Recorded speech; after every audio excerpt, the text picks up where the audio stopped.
The devotions of such sensualists, it never bears fruit, which makes them gain more additions to their devotional life, to their so-called devotional life.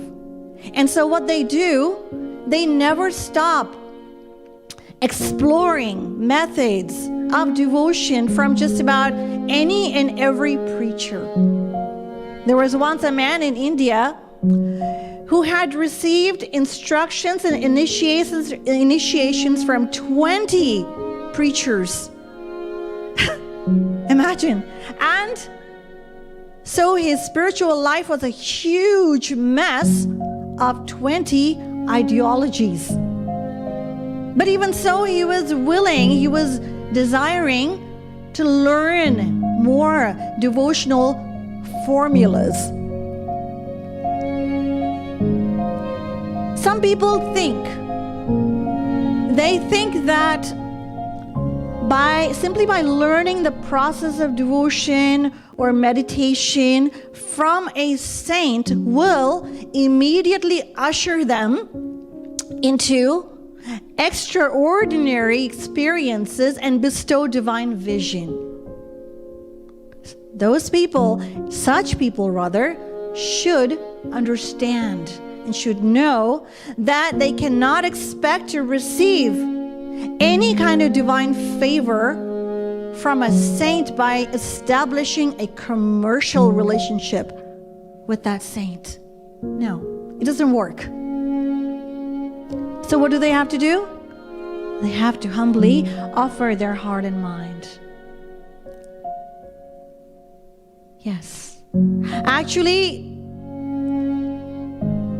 there is so much material. People are so intoxicated with materialism that they have forgotten the importance of human life and the value of God realization. Otherwise, they should have no reason. There should be no reason to not surrender to a saint. Why should there be a reason? If a person is hungry, then what happens? They will seek food. But if they're not hungry, and if anyone offers them food, they will nibble politely, but unwillingly. That's what they'll do. So, this is the situation of the world today, when people have actually lost their spiritual appetite.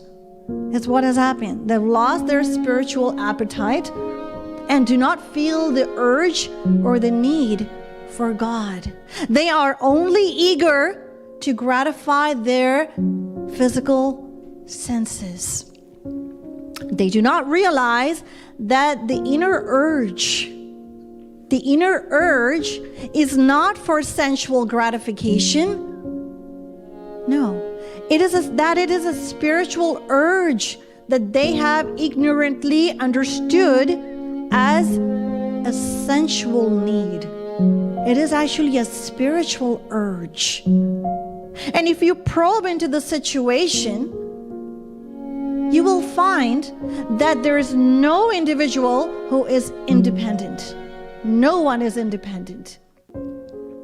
Absolutely no one.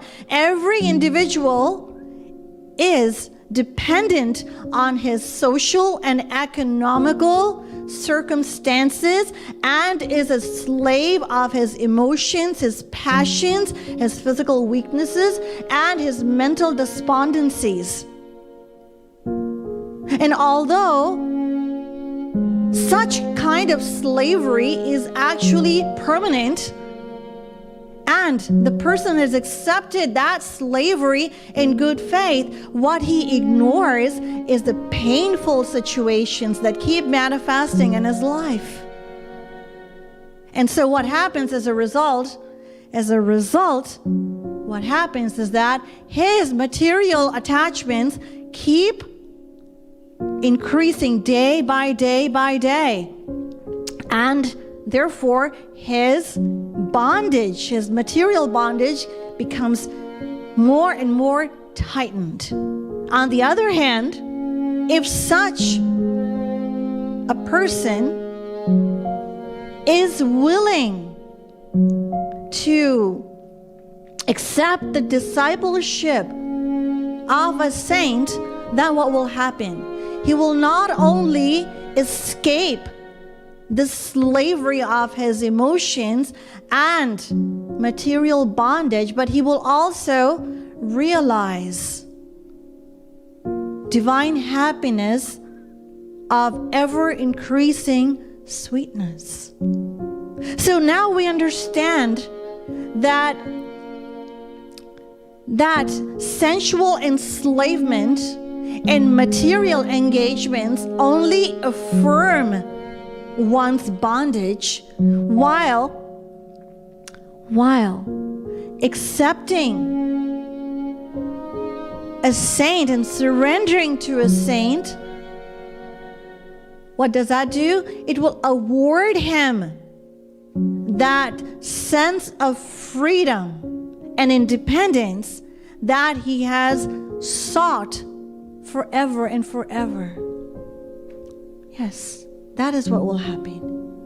So this brings us to a very important question.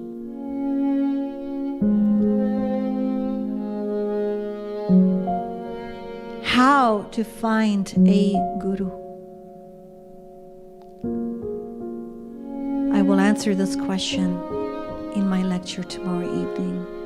Shrimat Sadguru Sarkar ki, Ladli Lal ki, Jai Jai Shri Radhe, Jai Jai Shri Radhe, Jai Jai Shri Radhe.